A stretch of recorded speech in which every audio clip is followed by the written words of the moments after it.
नमस्कार साथियों, आप सबका साहित्य शिखर क्लासेज के यूट्यूब चैनल पर हार्दिक स्वागत और अभिनंदन है। आशा करता हूं कि आपकी तैयारी अच्छी चल रही होगी और आप जो ये अपन पढ़ रहे हैं एमए स्तर का जो पेपर है उस पर आप काव्य शास्त्र में अच्छा ध्यान लगा रहे होंगे और आपके नोट्स अच्छी तरह से तैयार हो रहे होंगे। जहाँ कहीं भी कोई दिक्कत आए तो आप कमेंट करके बता सकते हैं। और अपन पढ़ रहे थे ध्वनि सिद्धांत। ध्वनि सिद्धांत की 2 क्लासें अपनी हो चुकी है। आज ये अपनी तीसरी क्लास है और इस क्लास में जो अपन आज अध्ययन करने वाले हैं वो जो अपन ने कल पढ़ा था कि जो लक्षणा मूला शब्द शक्ति होती है और एक अभिधा मूला शब्द शक्ति होती है। तो लक्षणा मूला शब्द शक्ति के दोनों भेद अपन कल पढ़ चुके हैं, अर्थांतर संक्रमित ध्वनि और दूसरी है अत्यंत तिरस्कृत वाच्य ध्वनि। तो उन दोनों का अध्ययन अपन कर चुके हैं और साहब जो आज पढ़ेंगे अपन अभिधा मूला ध्वनि। तो अभिधा मूला ध्वनि का आज से अभी से अध्ययन करेंगे। अभिधा मूला ध्वनि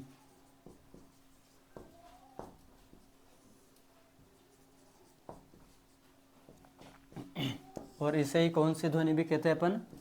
विवक्षित वाच्य ध्वनि। विवक्षित वाच्य ध्वनि, ये जो अपन ने दूसरा नाम देखा था वो इसका नाम है। और यहाँ पर अपन ने देखा था कि इसमें अभिधा मूला ध्वनि में जो वाच्यार्थ हैं वो उस वाच्यार्थ की अपेक्षा रहती है या उस वाच्यार्थ की इस अर्थ में व्यंग्यार्थ में उस वाच्यार्थ की उस अर्थ को अपेक्षित माना जाता है। तो इसलिए इस ध्वनि को विवक्षित वाच्य ध्वनि भी कहा जाता है। और अपन जानते हैं कि अभिधा मूला जो व्यंग्य ध्वनि है वो क्या है, तो इसके बारे में अपन ने कल भी जानकारी कर ली थी। और आज अपन और देख रहे हैं कि जहाँ पर भी जिस ध्वनि में जहाँ व्यंग्यार्थ की प्रतीति होने पर जो वाच्यार्थ है उसकी भी स्थिति बनी रहती है या वो भी अपेक्षित रहता है, तो वहाँ पर कौन सी ध्वनि होती है? अभिधा मूला ध्वनि होती है। और यहाँ पर जो व्यंग्यार्थ होता है उसमें वाच्यार्थ वो अर्थ भी इसमें रहता है। तो अपन लिखते हैं जहाँ पर जो व्यंग्यार्थ अपन लेते हैं उसमें जो आनंदवर्धन है वो बताते हैं कि जो उनकी पुस्तकें काव्य ध्वन्यालोक या काव्यालोक उसमें कि जहाँ पर व्यंग्यार्थ से पूर्व वाच्यार्थ या अभिधेयार्थ की स्थिति रहती है, स्थिति रहती हैं। यानी व्यंग्यार्थ से पूर्व अभिधेयार्थ या वाच्यार्थ की स्थिति रहती है। या इसको अपन ऐसे भी कह सकते हैं कि जहाँ पर व्यंग्यार्थ के पहले अभिधा का अस्तित्व रहे, यानी जो व्यंग्यार्थ लेंगे अपन व्यंजनाकार, तो उसके पहले जहाँ पर व्यंजना से पूर्व अभिधा अपेक्षित रहती हैं उसे कौन से ध्वनि कहते हैं अपन? अभिधा मूला ध्वनि कहते हैं। और इसमें अपन ने देखा है कि जो व्यंग्यार्थ होता है पहले ही लिख दिया अपन ने। विवक्षित का अर्थ अपन ने क्या लिया था? आवश्यकता लिया था या अपेक्षा लिया था। तो इस प्रकार से इसे अपन क्या कह सकते हैं? जहां पर व्यंग्यार्थ को व्यक्त या प्रकट करने के लिए जहां पर व्यंग्यार्थ को व्यक्त करने के लिए वाच्यार्थ या जिसे अपन क्या कहते हैं? अभिधेयार्थ क्या रहेगा? ये विवक्षित रहेगा या अपेक्षित रहेगा। तो उसे कौन सी ध्वनि कहते हैं अपन? जहां पर व्यंग्यार्थ को व्यक्त करने के लिए वाच्यार्थ या अभिधेयार्थ विवक्षित या अपेक्षित रहता है तो उसे अभिधा मूला ध्वनि कहते हैं। उसे कौन सी ध्वनि कहते हैं अपन? अभिधा मूला ध्वनि कहते हैं। और अभिधा मूला ध्वनि है, इसके अपन ने कल भी पढ़े थे कि इसी ध्वनि के जो भेद हैं, जो संलक्ष्य क्रम ध्वनि है और असंलक्ष्य क्रम ध्वनि है, दोनों भेदों के जो अनेक भेद भी है बाद में, लेकिन जो असंलक्ष्य क्रम ध्वनि है उसमें ही जो आनंदवर्धन है उन्होंने रस ध्वनि का समावेश मानकर जो काव्य की आत्मा माना है, वो किसको माना है? असंलक्ष्य क्रम वाच्य ध्वनि को माना है।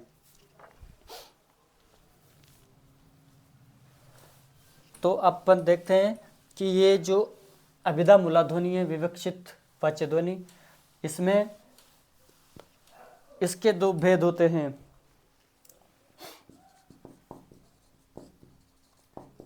अभिधा मूला ध्वनि के प्रमुख भेद, एक तो होता है असंलक्ष्य क्रमवाच्य ध्वनि और दूसरी होती है संलक्ष्य क्रम वाच्य ध्वनि। हालांकि इनके भी जो उन्होंने अलग अलग भेद किए, लेकिन अपने को जो ध्यान रखना है पहले तो संलक्ष्य क्रम ध्वनि क्या होती है और असंलक्ष्य क्रम ध्वनि क्या होती है। तो सबसे पहले अपन देखते हैं असंलक्ष्य क्रम। अब संलक्ष्य का मतलब होता है यहाँ पर उस अर्थ को संलक्षित करना, या उस अर्थ को अपन देख पाते हैं या नहीं देख पा रहे हैं, वही इसका अर्थ लिया जाता है यहाँ पर। संलक्ष्य का मतलब क्या होता है? संलक्ष्य यानी देख पाना, या संलक्षित कर पाना। सीधा सा अर्थ अपने को ये याद रखना है कि संलक्ष्य का अर्थ होता है देख पाना। अब ये है कि असंलक्ष्य क्रम वाच्य ध्वनि, कि जहाँ पर अपन देखते हैं कि जो ये अभिधा मूला व्यंग्य ध्वनि है, इस ध्वनि में क्या होता है? वाच्यार्थ से लेकर व्यंग्यार्थ तक जो शब्दार्थ जाता है या व्यंग्य की जो प्रतीति होती है, व्यंग्यार्थ की जो प्रतीति होती है, उसका एक क्रम होता है। जैसे सबसे पहले वाच्यार्थ, फिर उसके बाद में लक्ष्यार्थ और फिर उसके बाद में व्यंग्यार्थ। अर्थ का जो क्रम होता है वो ये क्रम होता है कि सबसे पहले अपन किसी भी जो वाक्य है या काव्य है, उस काव्य को अपन पढ़ते पहले अपन सबसे पहले उसका कौन सा अर्थ निकालने की कोशिश करते हैं? वाच्यार्थ। जब उसका वाच्यार्थ बाधित हो जाता है तो लक्ष्यार्थ या व्यंग्यार्थ निकालने की कोशिश करते हैं। तो जो क्रम है वो वाच्य से व्यंग्य तक जाने का जो क्रम है, वो क्रम अगर अपने को संलक्षित नहीं हो पाता है या उस क्रम को अपन अनुभव नहीं कर पाते या देख नहीं पाते, अनुभव करना अलग बात है, देखना, कि उस क्रम को हम सम्यक रूप से संलक्षित नहीं कर पाते हैं, तो वो ध्वनि कौन सी होगी? असंलक्ष्य क्रम वाच्य ध्वनि।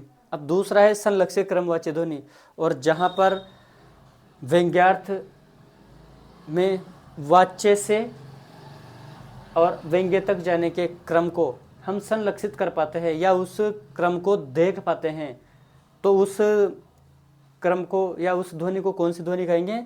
संलक्ष्य क्रम वाच्य ध्वनि। ये सबसे महत्वपूर्ण बात थी कि संलक्ष्य क्रम ध्वनि और असंलक्ष्य क्रम वाच्य ध्वनि में क्या अंतर है। तो सबसे पहले अपने को इन दोनों का पता होना चाहिए। तो अपन देखते हैं आज सबसे पहले असंलक्ष्य क्रम वाच्य ध्वनि।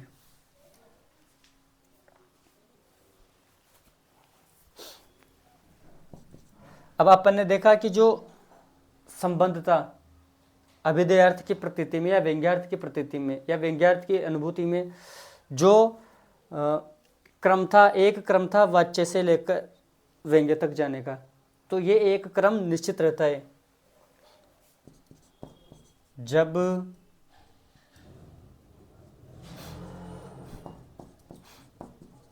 व्यंग्यार्थ की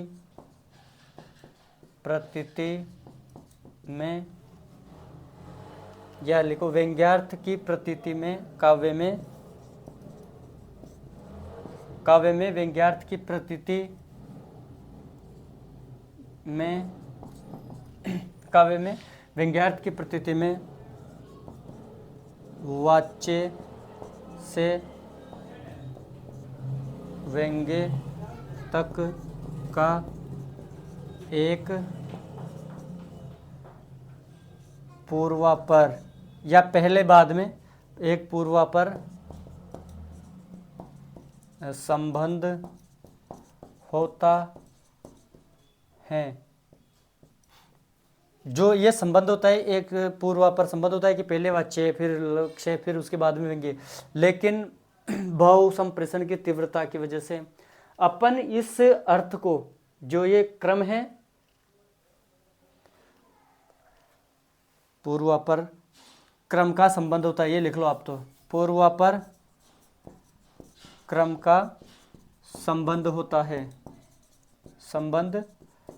है, लेकिन भाव की तीव्रता की वजह से हम इस क्रम को संलक्षित नहीं कर पाते हैं, इस क्रम को अपन देख नहीं पाते। तो वहां पर कौन सी ध्वनि होगी?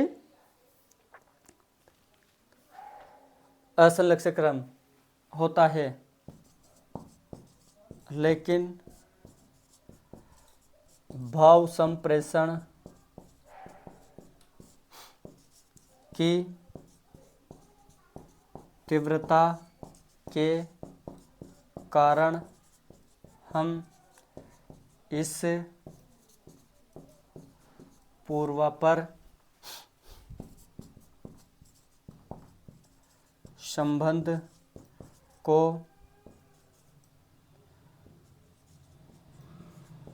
लक्षित नहीं कर पाते हैं, क्योंकि जो भाव संप्रेषण की तीव्रता होती है और उस तीव्रता की वजह से जो अर्थ होता है, ये क्रम होता है इसका वाच्य से व्यंग्य तक जाने का, उस क्रम को हम देख नहीं पाते हैं। और इस संबंध को जब देख नहीं पाते हैं तो वो कौन सा संबंध होता है? असंलक्षित क्रम। और इस क्रम का हम आभास नहीं कर पाते हैं, क्योंकि आभास नहीं होता हमें कि पहले कब वाच्य से चलकर जो वाक्य है वो सब या व्यंग्यार्थ है वो कहाँ पहुंच जाता है, वो व्यंग्य पर पहुंच जाता है। इस क्रम का हम आभास नहीं कर पाते हैं या सम्यक रूप से लक्षित नहीं कर पाते हैं। तो इसे कौन सी ध्वनि कहेंगे अपन? असंलक्षित क्रमवाच्य ध्वनि कहेंगे। ये अपन को सीधा सा अर्थ केवल संलक्षित का अर्थ देखना है अपने को, जहां पर अर्थ संलक्षित नहीं हो पाता है वाच्य से व्यंग्य का, वहीं पर इसे कौन सी ध्वनि कहेंगे अपन? असंलक्षित क्रम वाच्य ध्वनि कहेंगे।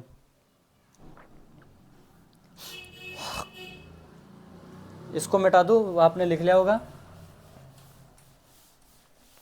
और अब अपन आगे देखते हैं कि जो असंलक्षित क्रमवाच्य ध्वनि है, हम इस बारे में पहले भी बात कर चुके हैं कि जो रस ध्वनि की स्थिति है आनंदवर्धन ने किस में मानी है? वो असंलक्षित क्रमवाच्य ध्वनि में मानी है।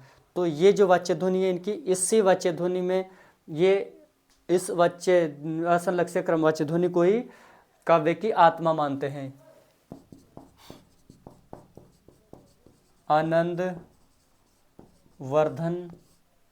ने अपनी पुस्तक, क्या नाम है इनकी पुस्तक का नाम?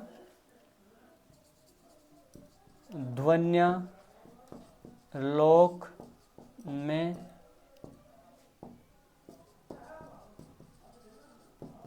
रसध्वनि की स्थिति असंलक्ष्य क्रम वाच्य ध्वनि में मानकर इसे ही काव्य की आत्मा कहा है। काव्य की आत्मा कहा है। और वो मानते हैं कि जो असंलक्ष्य क्रम वाच्य ध्वनि है यही काव्य की आत्मा है। दूसरी बात इन्होंने इस असंलक्ष्य क्रम वाच्य ध्वनि को समझाने के लिए एक उदाहरण दिया है, और वो उदाहरण दिया है सतदल पत्र सुई भेदन का। कि जैसे अपन 100 पत्ते लेते हैं, किसी भी वृक्ष के ले लो आप। उन्होंने हालांकि कमल के पत्र का उदाहरण दिया है उस जो काव्यालोक है या ध्वन्यालोक है उसमें, कि जो 100 पत्ते लेते हैं अपन और उन 100 पत्तों में अपन ऊपर से एक सुई डालते हैं, यानी सुई से उसके अंदर छेद करते हैं, यानी वो सुई उन पत्तों को भेदती है।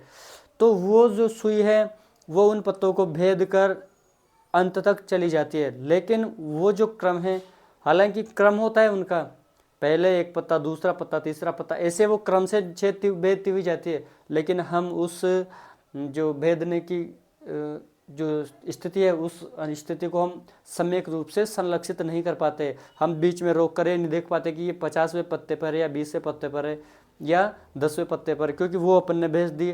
तो उसको डालने के बाद में हमें वो पता नहीं लग पाता है कि इसका क्रम वह इस समय कहाँ पर है। तो इन्होंने जो उदाहरण दिया है वो उस उदाहरण का जो नाम है वो क्या है, सतदल पत्र सुई भेदन या सतदल कमल पत्र सुई भेदन है।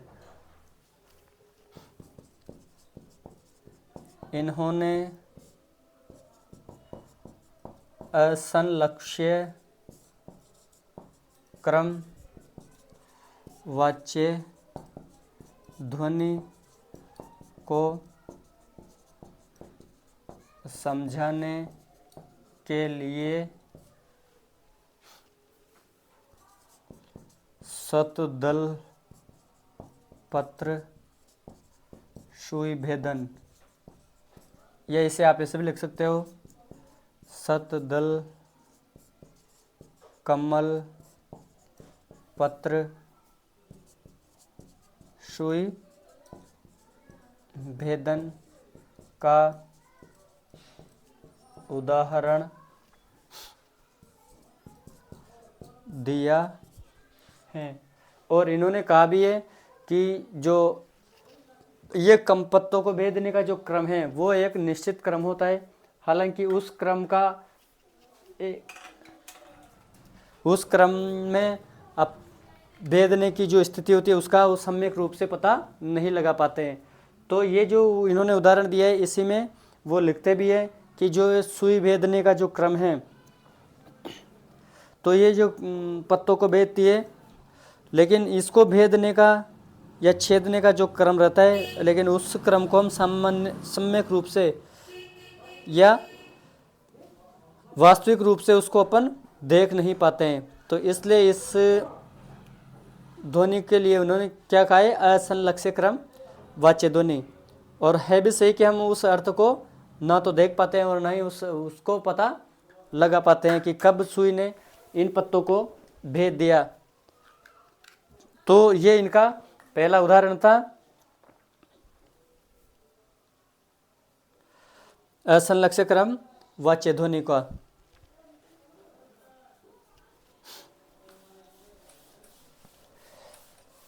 अब इन्होंने अपन देख चुके हैं कि जो रस ध्वनि का इसमें समावेश मान लिया, इसके अलावा जो रस के अन्य स्थितियां हैं उनको भी इन्होंने इसी में स्थान दिया है। इन्होंने रस ध्वनि के साथ साथ रस की अन्य स्थितियों,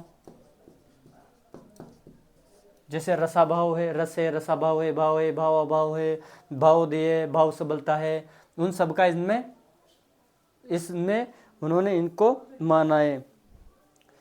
इन्होंने रस ध्वनि के साथ साथ रस की अन्य स्थितियों जैसे रस रसाभाव, भाव, भावाभाव, भावाभास, भावोदय तथा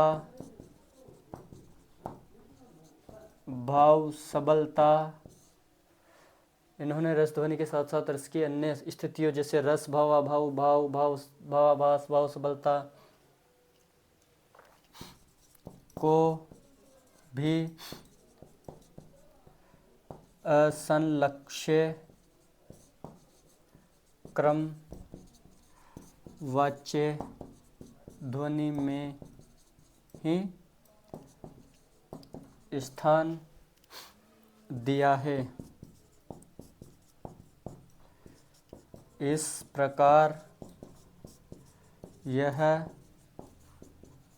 महत्वपूर्ण हो जाती है।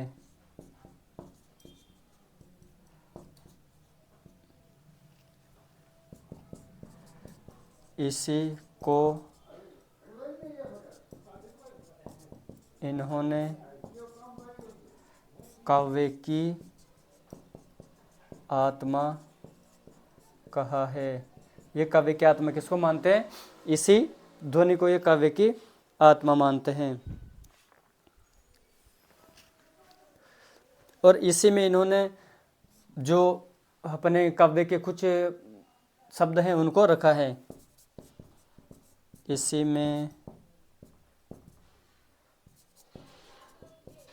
इन्होंने जो पद है, पदांश है, उसके अलावा वाक्य हैं, प्रबंध हैं, वर्ण हैं, रचनाएं, पद,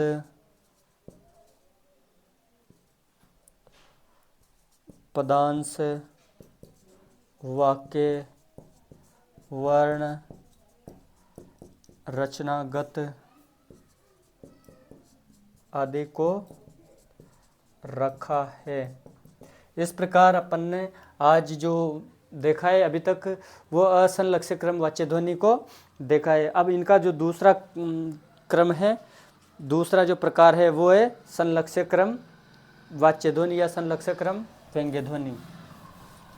और उसके बारे में भी अपन पहले चर्चा कर ही चुके हैं कि जहाँ पर वाच्य से व्यंग्य तक जाने का जो क्रम होता है उस क्रम को हम संलक्षित कर सकते हैं या देख पाते हैं या सुनिश्चित कर पाते हैं।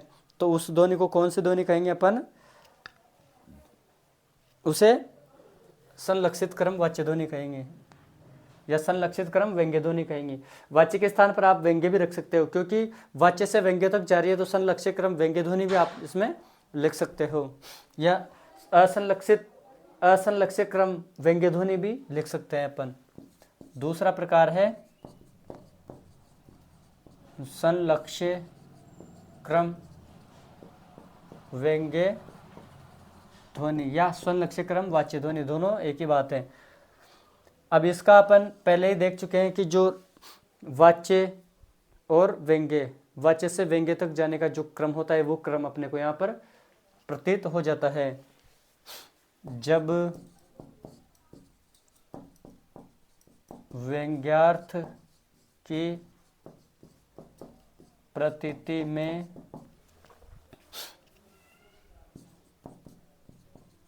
वाच्य से जो वाच्य या वाच्यार्थ से व्यंग्यार्थ के रूप में या व्यंग्यार्थ तक जाने का वाच्यार्थ से जिस प्रतीति में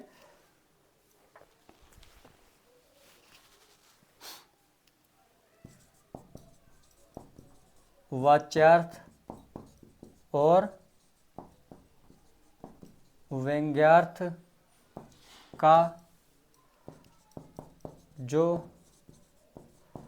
पूर्वापर क्रम होता है उसे सम्यक रूप से लक्षित किया जाता है। तो उसे कौन सी ध्वनि कहेंगे हम? उसे संलक्ष्य क्रम वाच्य ध्वनि कहेंगे।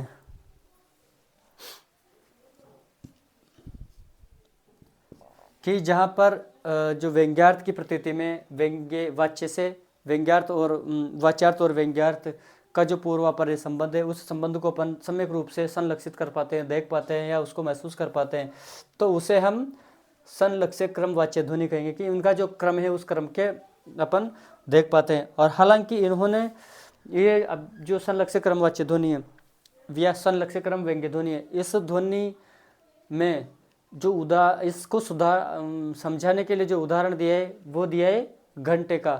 कि जब अपन कहीं मंदिर में जाते हैं तो घंटा बजाते हैं, अपन 1 घंटे के 1 बार मारते हैं, उसके बाद में घंटे से जो आवाज़ आती है, पहले घंटे की जो तेज़ आवाज़ होती है, उसके बाद में धीरे धीरे धीरे उसकी आवाज़ कम होती जाती है। हालांकि वो बाद की जो अनुरणन है उसकी उस आवाज़ को भी हम देख या अच्छी तरह से महसूस कर पा रहे हैं कि ये इसके बाद की आवाज़ आ रही है। तो उसे किस नाम से दिया गया है बताया इन्होंने, घंटा अनुरणन के नाम से।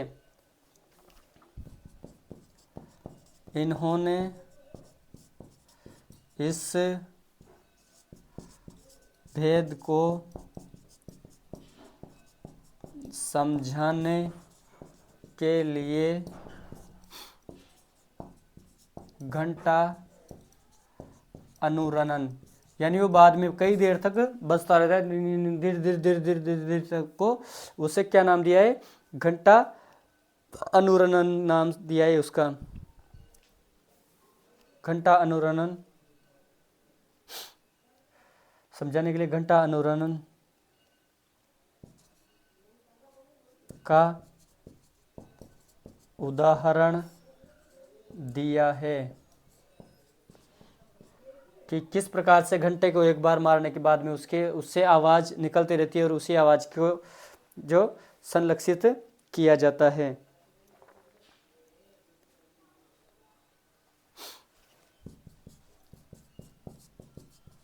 जैसे ही घंटा बजाया जाता है उससे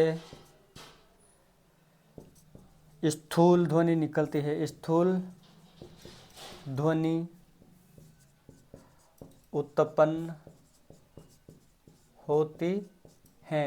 लेकिन वो जो स्थूल ध्वनि है वो धीरे धीरे धीरे बाद में भी आती रहती है, उत्पन्न होती है और फिर उसके अनुरणन की ध्वनि सम्यक रूप से सुनाई देती रहती है। तो इस उदाहरण की तौर पर इन्होंने किसको समझाया है, संलक्ष्य क्रम वाच्य ध्वनि को समझाया है। और अब जो संलक्ष्य क्रम वाच्य ध्वनि है, इसी ध्वनि के जो इन्होंने जो इनका ग्रंथ है, आनंदवर्धन जी का ग्रंथ है ध्वन्यालोक, और उसी ध्वन्यालोक में इन्होंने इसके भेद किए। हालांकि इन्होंने इसके जो संलक्ष्य क्रम वाच्य ध्वनि के इन्होंने इसमें भी 3 भेद किए हैं। इसके 3 भेद किए हैं। पहला भेद है शब्दगत, या जो पहला भेद है इसका शब्द पर आधारित होता है, तो इसे शब्द से जन्मा अर्थ, और दूसरा है अर्थ से जन्मा, और तीसरा है उभय जन्मा अर्थ। शब्द शक्ति जन्मा, दूसरा है शब्द शक्ति जन्मा संलक्ष्य क्रम वाच्य ध्वनि, ऐसे समझ लेना आप। तो शब्द शक्ति जन्मा संलक्ष्य क्रम वाच्य ध्वनि, या डायरेक्ट ध्वनि लिख लो आप, तो शब्द शक्ति जन्मा ध्वनि। दूसरा है अर्थ शक्ति जन्मा ध्वनि। हालांकि मैं आपको बता चुका हूँ कि ये जो शब्द शक्तियाँ हैं उनको पढ़े बिना आपको ये जो टॉपिक है ये समझने में बहुत ज़्यादा दिक्कत होगी। तो आप पहले उस टॉपिक को देख ले, शब्द शक्ति वाले को, जो अपन ने पढ़ रखा है पहले भी, और वो अपने SL mode sir YouTube channel पर आप वहाँ जाकर देख सकते हो। जो संस्कृत शिक्षा विभाग वाली 2nd ग्रेड की वैकेंसी आई हुई है उसका जो फास्ट रिविजन क्लासेज चल रही है उसमें। अब तीसरा है इसमें उभया शक्ति जन्मा, उभया शक्ति जन्मा ध्वनि। तो ये इसके इन्होंने 3 भेद किए हैं। अब आप सीधा सा अर्थ अपन लगा सकते हैं कि शब्द शक्ति जन्मा जो ध्वनि है उसे वो किसे कहेंगे कि जब व्यंग्यार्थ की प्रतीति में जो शब्द है उस शब्द की सत्ता महत्वपूर्ण होती है या शब्द के आधार पर ही जो व्यंग्य लिया जाता है उसे शब्द शक्ति जन्मा कहेंगे। और शब्द शक्ति में शब्द को अगर अपन शब्द का अर्थ बदल देते हैं तो वहाँ पर उसका जो व्यंग्यार्थ है या उसकी व्यंजना है वो समाप्त हो जाती है। और अर्ध शक्ति जन्म में इसमें अपन इसके मूल जिस व्यंग्य शब्द हैं उस व्यंग्य शब्द के स्थान पर अगर अपन दूसरा शब्द भी लिख देते हैं या पर्यायवाची शब्द रख सकते हैं तो भी उस का जो व्यंजना प्रभाव है वो प्रभाव समाप्त नहीं होता है, तो उसे अर्ध शक्ति जन्मा कहेंगे, अर्थ शक्ति जन्मा कहेंगे, क्योंकि इसमें अर्थ के आधार पर व्यंजना उत्पन्न होती है। और जिसमें अर्थ और शब्द दोनों उभय रूप से या उभयनिष्ठ रूप से प्रयोग में आते हैं, कुछ शब्द और कुछ अर्थ, उसे कौन से शब्द शक्ति कहते हैं अपन? उभय शक्ति जन्मा शब्द शक्ति कहते हैं। अब अपन पहला जो भेद देख रहे हैं इसका शब्द शक्ति जन्मा। अब अपन ने देख लिया है कि ये किस पर आधारित होता है, ये शब्द विशेष पर आधारित होता है।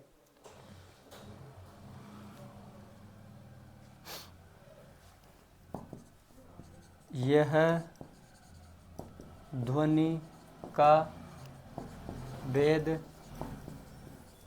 शब्द विशेष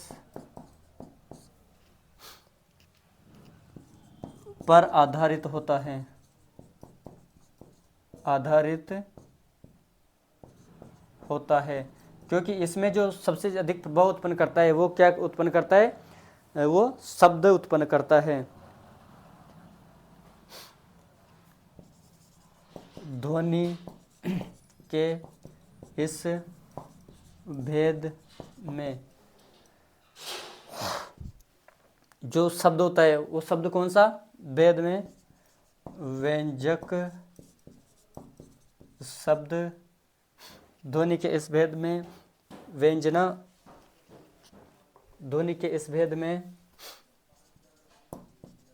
व्यंजना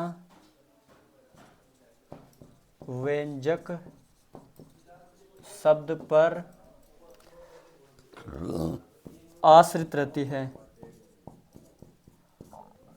आश्रित रहती हैं। किस पर आश्रित रहती है? व्यंजक शब्द पर आश्रित रहती है। और इस व्यंजक शब्द के स्थान पर अन्य अर्थ, जैसे पर्यायवाची या उसका समान अर्थ है, अन्य अर्थ, समानार्थी, पर्यायवाची जो शब्द रख देंगे अपन अन्य अर्थ या पर्यायवाची समानार्थी शब्द रख दिया जाए तो उसका व्यंजना सौंदर्य नष्ट हो जाता है, नष्ट हो जाता है। और इसे जब यह शब्द पर आधारित है तो इसे इसमें कौन सी शब्द शक्ति महत्वपूर्ण होगी? इसमें शाब्दी व्यंजना शब्द शक्ति महत्वपूर्ण होती है। इसमें शाब्दी व्यंजना, व्यंजना के जो दो भेद है ना, शाब्दी व्यंजना और आर्थी व्यंजना, उसी के लिए आ रहा है ये कि इसमें शाब्दी व्यंजना शब्द शक्ति प्रधान होती है। कौन सी शब्द शक्ति प्रधान होती है इसमें? शाब्दिक व्यंजना शब्द शक्ति प्रधान होती है।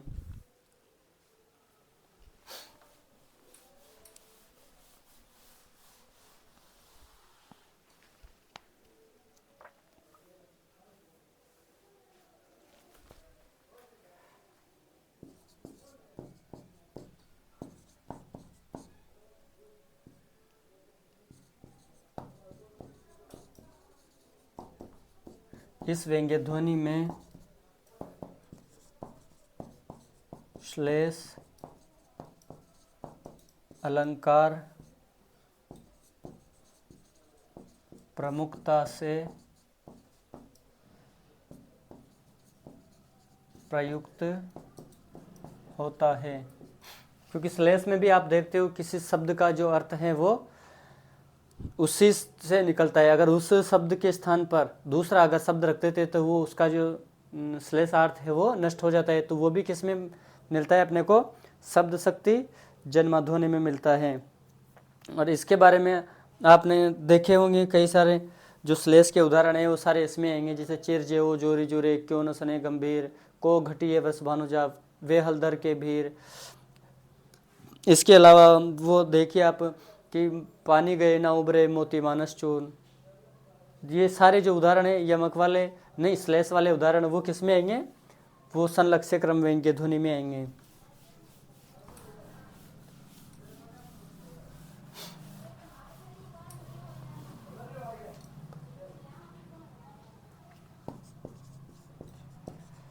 रही मन पानी राखिए पानी बिना सब सून। पानी गए ना उभरे मोती मानस चून।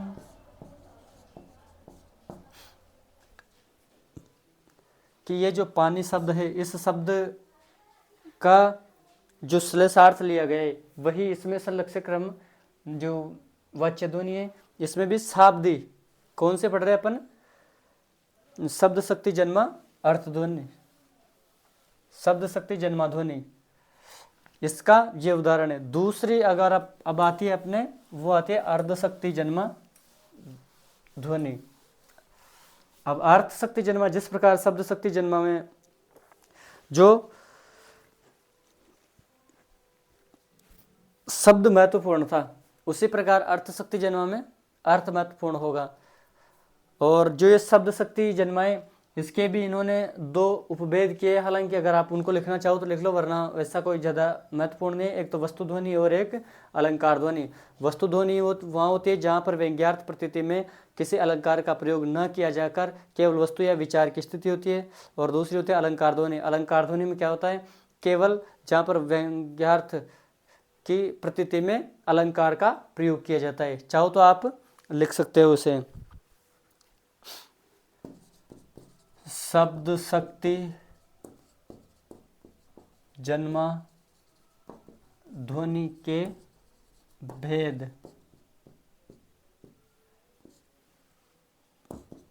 पहला तो है इसमें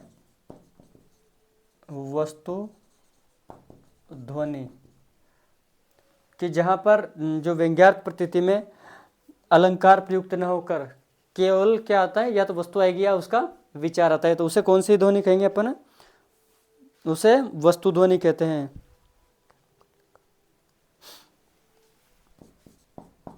जहाँ व्यंग्यार्थ में कोई अलंकार प्रयुक्त न होकर केवल वस्तु या विचार प्रयुक्त हो। और दूसरी है अलंकार ध्वनि।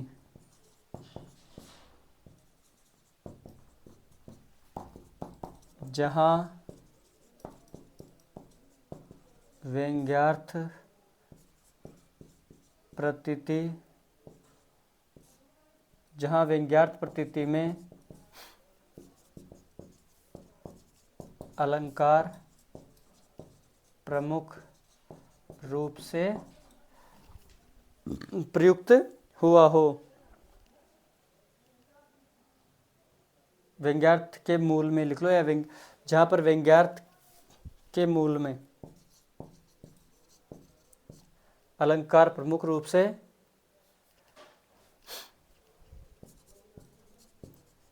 प्रयुक्त हुआ हो, वहाँ पर कौन सी ध्वनि होगी? वहाँ पर अलंकार ध्वनि होगी।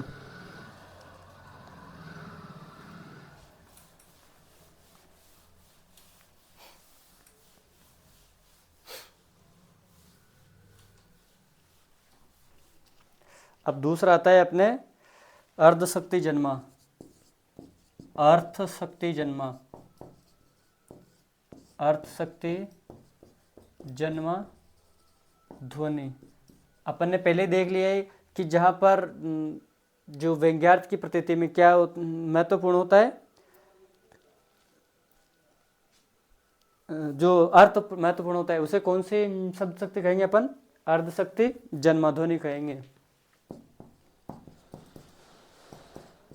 जब व्यंग्यार्थ की प्रतीति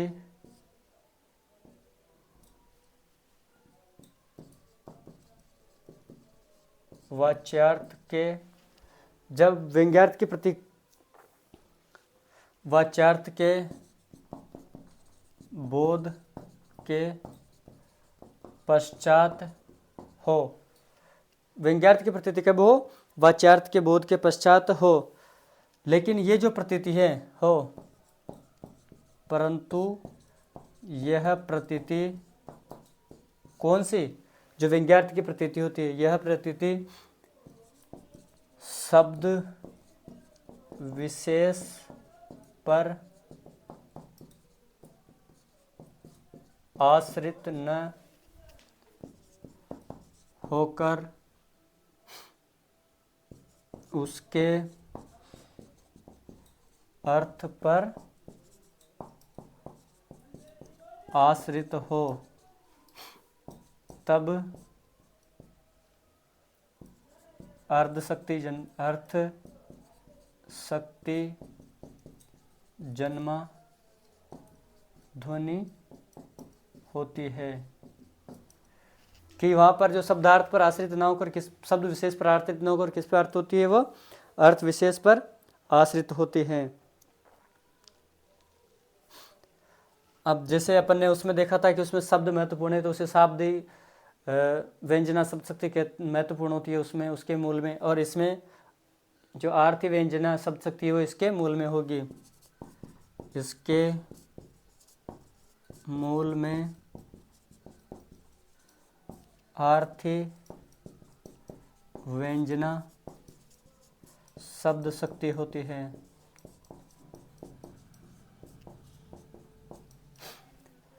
जो दूसरा पढ़ा था अपन ने अर्थ शक्ति जन्मा। अब इसके भी जो आनंदवर्धन है उन्होंने 2-3 भेद किए हैं। एक तो किया है स्वतः संभवी ध्वनि, कवि प्रोडाक्ति ध्वनि, और एक है कवि निबद्ध वक्त प्रोडाक्ति सिद्ध ध्वनि। तो उन्होंने 3 भेद किए। और जो स्वतः संबंधी हो तो लोक व्यवहार में चल रहे अर्थ को जो व्यंग्यार्थ रूप में प्रकट किया जाता है वो तो क्या कहलाता है? स्वतः संभवी। दूसरी है कवि प्रोडाक्ति सिद्ध ध्वनि, कि जब कवि की जो नवोन्मेषशालिनी प्रतिभा है, उस प्रतिभा के आधार पर अगर जो कवि अपना व्यंग्यार्थ प्रकट करता है तो उसे कौन से कहेंगे? कवि प्रोडाक्ति सिद्ध ध्वनि। तीसरी होती है कवि निबद्ध वक्त प्रोडाक्ति सिद्ध ध्वनि, कि जहाँ पर जब कवि की प्रतिभा के द्वारा न होकर जो कवि ने जो पात्र लिया है उस पात्र के वक्ता के प्रतिभा के द्वारा जो व्यंजना या व्यंग्यार्थ उत्पन्न किया जाता है उसे कवि निबद्ध वक्त प्रोडाक्ति सिद्ध ध्वनि कहते हैं। ये जो 3 ध्वनियाँ हैं वो किसके भेद हैं? ये अर्धशक्ति जन्मा ध्वनि के भेद होते हैं। और इसके मूल में कौन सी व्यंजना शब्द शक्ति होती है? इसके मूल में आर्थी व्यंजना शब्द शक्ति होती है।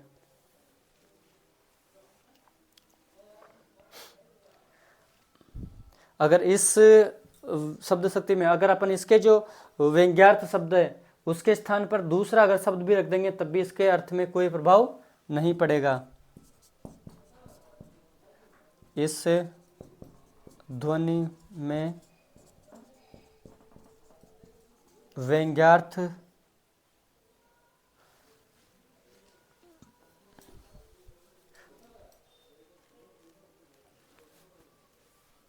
इस ध्वनि में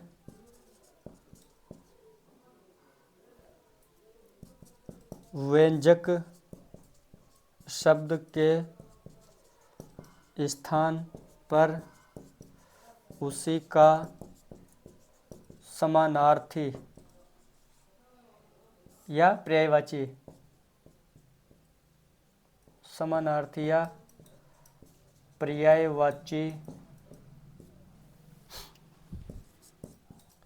शब्द रख देने पर भी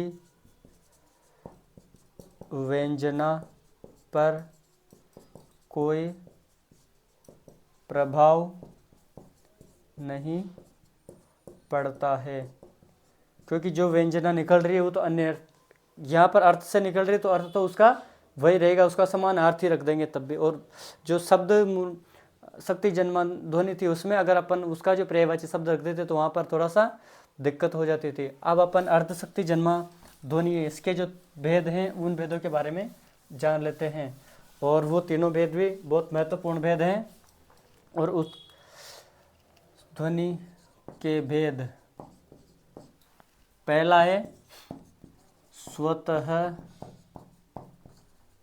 संभवी ध्वनि, दूसरा है कवि प्रोडाक्टी सिद्ध ध्वनि, और तीसरा है कवि निबद्ध वक्तृ प्रोडाक्टी सिद्ध ध्वनि। हालांकि इनके बारे में अपन जानकारी कर चुके हैं कि स्वतः संभवी ध्वनि में क्या होता है, जो लोक व्यवहार में प्रचलित अर्थ है उसी के आधार पर जो व्यंग्यार्थ लिया जाता है वो स्वतः संभवी ध्वनि में होता है। कवि प्रोडाक्टी सिद्ध ध्वनि में क्या होता है कि जो कवि की प्रतिभाएं या कवि की जो नवोन्मेषशालिनी प्रतिभाएं जो नवीन प्रसंगों का उद्भव करती है उस प्रतिभा के द्वारा जो व्यंग्यार्थ उत्पन्न किया जाता है वो कवि प्रोडाक्टी सिद्ध ध्वनि में आता है। तीसरा ही कवि निबद्ध वक्त प्रोडाक्टी सिद्ध ध्वनि, यानी कि कवि के द्वारा खुद के द्वारा न लिखकर या कवि की खुद की प्रतिभा के द्वारा न होकर उसके द्वारा जो पात्र के रूप में जो वक्ता है उसकी जो प्रतिभा है उस प्रतिभा के द्वारा जो व्यंग्यार्थ उत्पन्न किया जाता है उसे कवि निबद्ध वक्त प्रोडाक्टी सिद्ध ध्वनि कहते हैं। इसके बारे में अगर अपन देखें कवि प्रोडाक्टी सिद्ध ध्वनि में तो जो बिहारी है उसके उदाहरण आते हैं अधिकतर, और कवि निबद्ध वक्त प्रोडाक्टी में जैसे जो सूरदास का भ्रमर गीत है उस भ्रमर गीत में सारे ही जो उक्तियाँ हैं व्यंजना शब्द शक्ति है वो केवल सूरदास के द्वारा जो पात्र लिए गए हैं वो पात्र गोपियाँ हैं, वो गोपियाँ ही अपनी जो प्रतिभा के द्वारा वो वहाँ पर व्यंग्यार्थ की प्रतीति कराती है, इसलिए वहाँ पर इसमें वो आ जाती है। तो आप चाहो तो इनके बारे में एक एक दो लाइन लिख लो। कवि स्वतः संभवी ध्वनि, कि स्वतः संभवी ध्वनि किसे कहेंगे, ये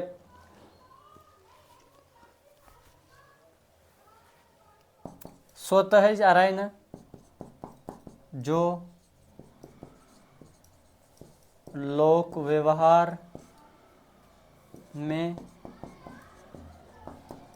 प्रचलित, लोक व्यवहार में प्रचलित है, मतलब जो लोक व्यवहार में प्रचलित या प्रसिद्ध, लोक व्यवहार में प्रचलित है या प्रसिद्ध है वो जो स्वाभाविक अर्थ हैं, प्रसिद्ध लोक व्यवहार में प्रचलित या प्रसिद्ध स्वाभाविक अर्थ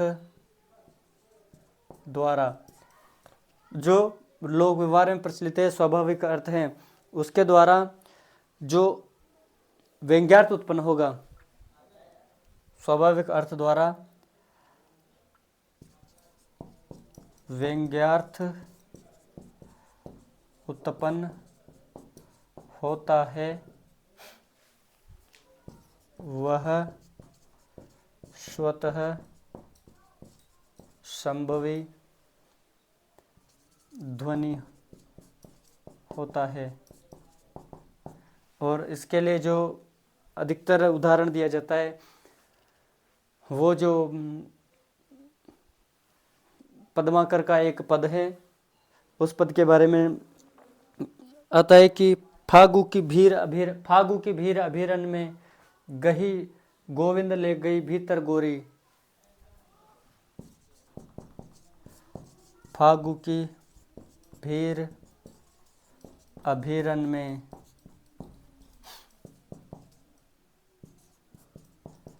गही गोविंद ले गई भीतर गोरी। कि फागुन के महीने में गही यानी पकड़कर गोविंद यानी कृष्ण को गोरी भीतर ले गई। फागु की भीर अभिरन में गही ले गई भीतर गोरी। और वो वहाँ पर कृष्ण के साथ में जो हंसी टिटोली करती है और इसकी जो नैन नचाए कयो मुस्काए लला फिर आइयो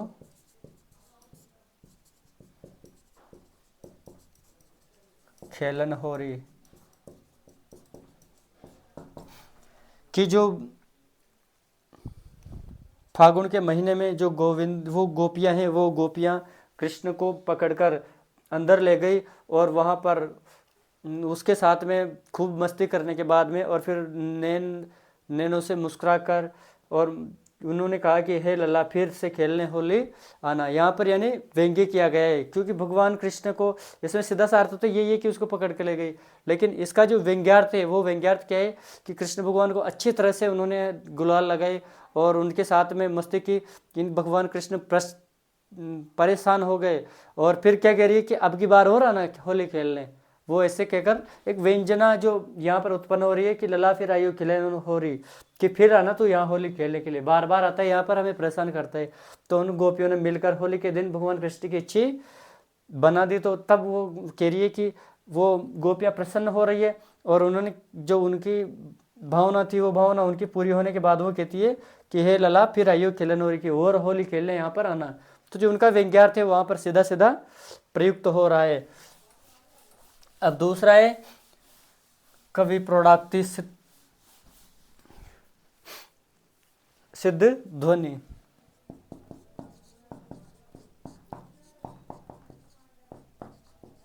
कवि प्रोडाक्ति सिद्ध ध्वनि।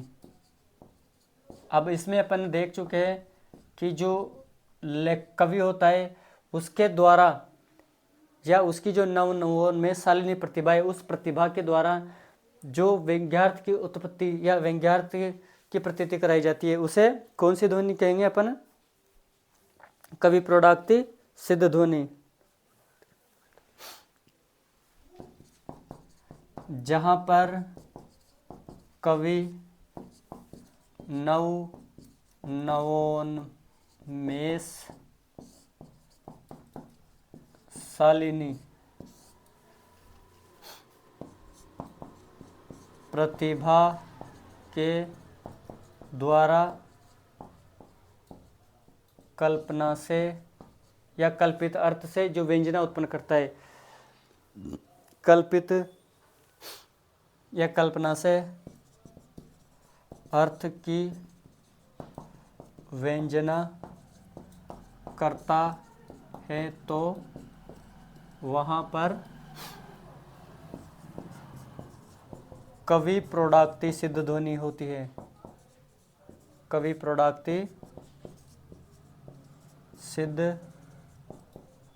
ध्वनि होती है। कौन सी ध्वनि होगी वहाँ पर? कवि प्रोडाक्ति सिद्ध ध्वनि। और अपन ने देख लिया है कि इस ध्वनि में या इस जो नवोन्मेष शालिनी प्रतिभा है इसमें सबसे ज़्यादा जो प्रमुख रूप से रहे हैं, एक तो बिहारी के जो दोहे हैं वो इसमें आते हैं। कहत नटत रिझत खिजत मिलत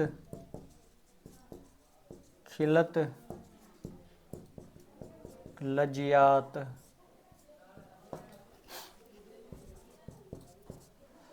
भरे भौन में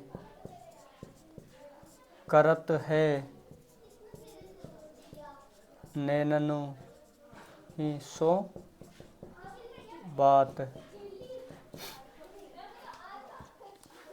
ये कवि की कल्पना है और कवि की जो प्रतिभा है उसके द्वारा है कि एक ही दोहे में, जो दोहे जैसा सबसे छोटा छंद है उसमें देखो 8 मनोभावों को जो बिहारी है उन्होंने एक ही दोहे में रख दिया है। तो ये उनकी एक नवीन प्रतिभा, नवीन उन्मेष शालिनी जो प्रतिभा है उसके द्वारा उन्होंने इसको दर्शाया है। अब तीसरा आता है कवि निबद्ध वक्त प्रौढ़ाक्ति सिद्ध ध्वनि।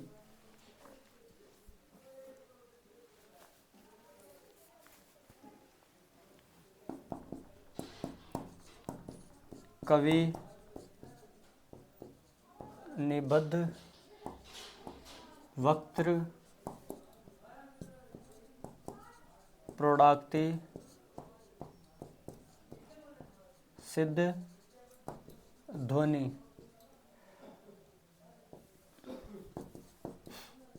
जब व्यंग्यार्थ की प्रतीति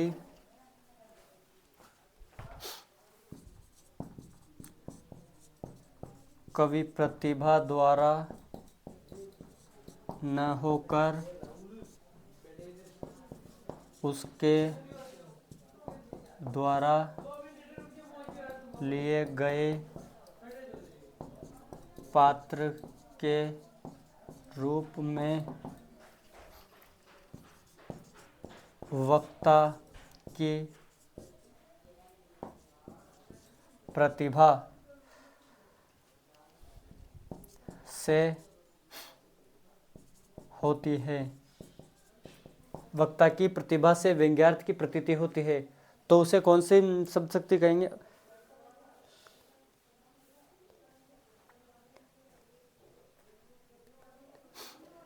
कि जब व्यंग्यार्थ की प्रतीति कवि द्वारा कृत भी प्रतिभा द्वारा न होकर उसके द्वारा लिए गए पात्र के रूप में वक्ता की प्रतिभा से व्यंजित होती है। ऐसे लिख लो, प्रतिभा से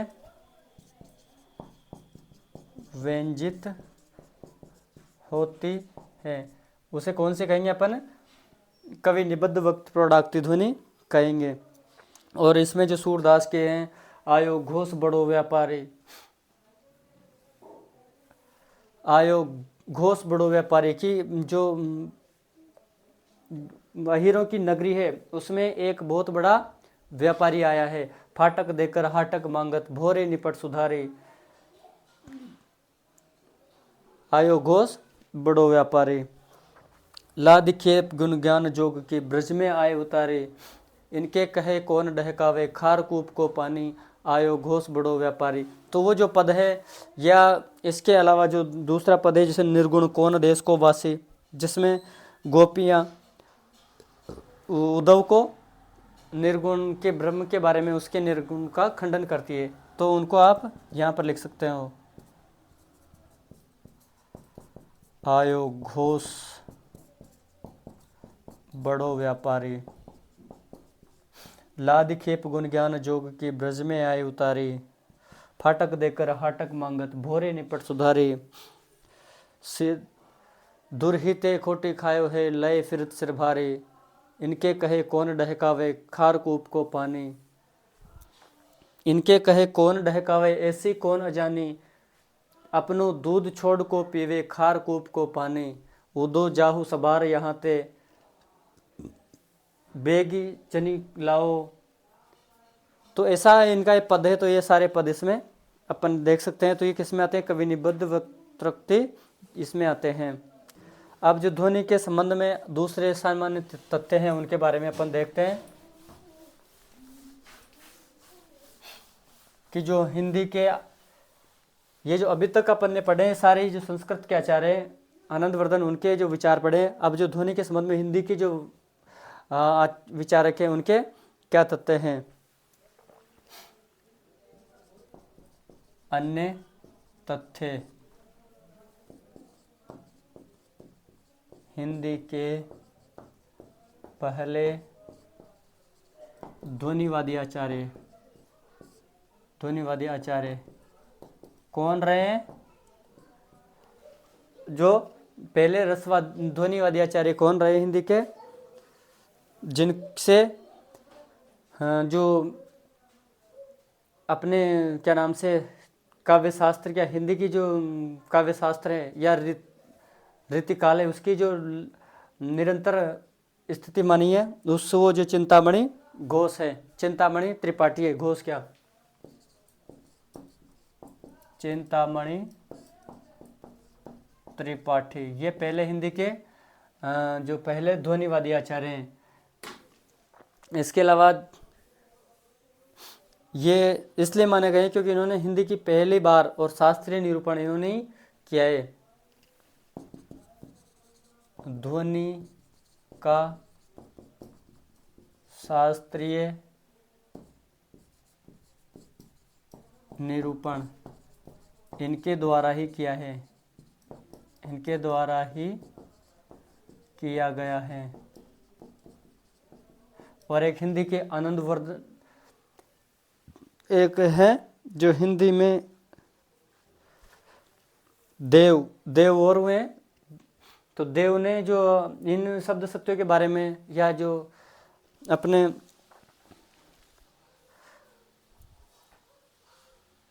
ये व्यंजना है या ध्वनि सिद्धांत है इसके बारे में, हालांकि उन्होंने जो वो लिखा है वो उनका जो वक्तव्य है वो वक्तव्य अदम व्यंजना रस विरस, जो उनका वक्तव्य आता है कि अभिधा उत्तम काव्य मध्य लक्षणाधीन अदम व्यंजना रस विरस उल्टी कहते नवीन, ये शब्द शक्तियों के बारे में। लेकिन यहाँ पर इन्होंने इसको भी प्रकट करने की कोशिश की है ध्वना यानी व्यंजना शब्द शक्ति के बारे में, कि जो व्यंजना शब्द शक्ति है वो तो अदम है।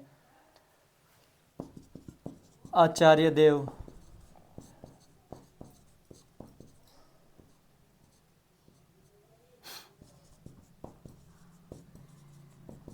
अभिधा उत्तम काव्य मध्यम लक्षणालीन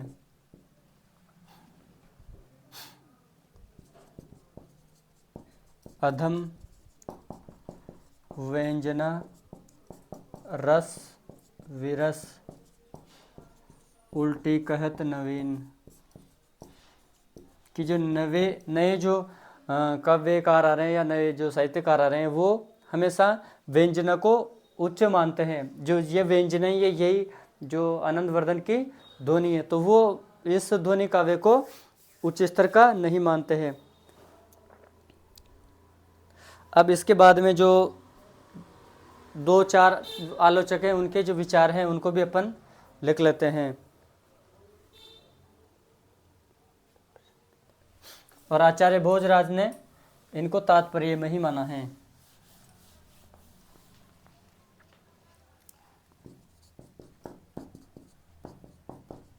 भोजराज ने इसे तात्पर्य से अभिन्न बताया है, यानी इस तात्पर्य में ही माना है, अभिन्न माना है। यानी कि वो जो ध्वनि को किस में मानते हैं, इसके अंदर ही मानते हैं। अब जो प्रमुख ध्वनिवादी आचार्य के नाम लिख लो, ध्वनिवादी आचार्य कि कौन कौन से ध्वनिवादी आचार्य हैं। तो सबसे पहले तो अपन ने देखा आनंदवर्धन ही है, आनंदवर्धन। दूसरा है मम्मट है, तीसरा अभिनव गुप्त है। उसके अलावा जो जगन्नाथ हैं, विश्वनाथ हैं, जगन्नाथ विश्वनाथ और एक है भोजराज। ये सारे ध्वनिवादी आचार्य हैं। अब कुछ ध्वनि विरोधी आचार्यों के नाम भी।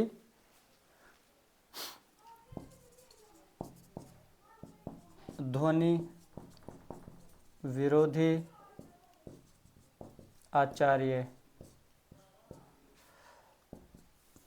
जो ध्वनि विरोधी आचार्य से प्रतिहारेंदु हैं, धनंजय हैं, उसके अलावा मुकुल भट्ट हैं, भट्ट नायक हैं,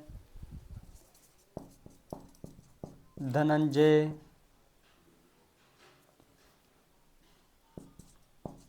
धनिक,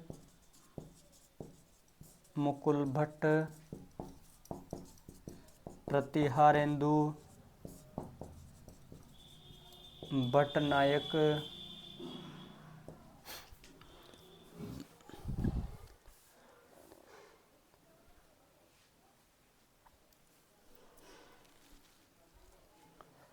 और एक कुंतक। और कुंतक ने तो स्वयं ने मतलब ध्वनि का विरोध करते हुए खुद को विचित्र अभिधावादी कहा है, क्योंकि ये ध्वनि का व्यंजना का विरोध करते हैं, केवल अभिधा का ज़्यादा समर्थन करते हैं। तो इन्होंने स्वयं को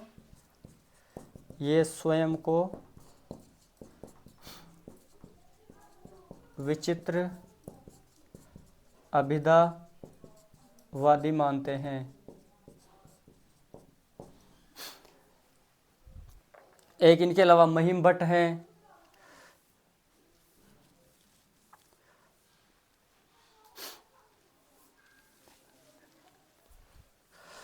अब जो धनंजय और भट्ट नायक हैं, ये दोनों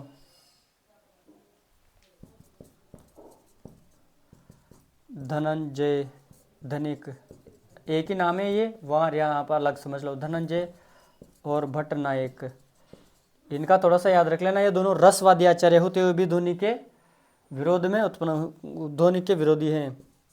ये रसवादी आचार्य होते हुए भी ध्वनि के विरोधी हैं, क्योंकि जो रसवादी आचार्य हैं उनको तो ध्वनि का विरोधी होना ही नहीं चाहिए। जितने भी रसवादी आचार्य हैं उन्होंने ध्वनि का समर्थन किया है। और जो ध्वनि और रस, ये दो ही तो संप्रदाय हैं जो आत्मवादी है। बाकी जो चारों संप्रदाय बचे हैं वो कौन से संप्रदाय हैं? देहवादी संप्रदाय हैं। इनको भी लिख लो, ध्वनि व रस आत्मवादी संप्रदाय।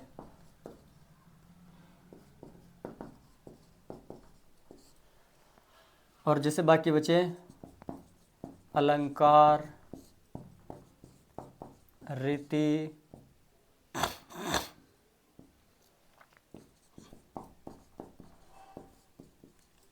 औचित्य, ये आदि क्या है? देहवादी संप्रदाय हैं।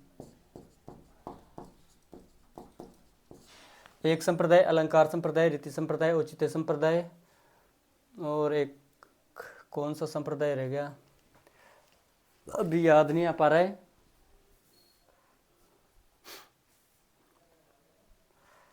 तो अपन देख लेंगे कि कौन सा संप्रदाय है वो, जो एक 6 संप्रदाय है अपने हिंदी में, और उन संप्रदायों में जो 4 संप्रदाय हैं वो संप्रदाय देहवादी संप्रदाय हैं, और जो 2 संप्रदाय हैं वो दोनों संप्रदाय कौन कौन से संप्रदाय हैं?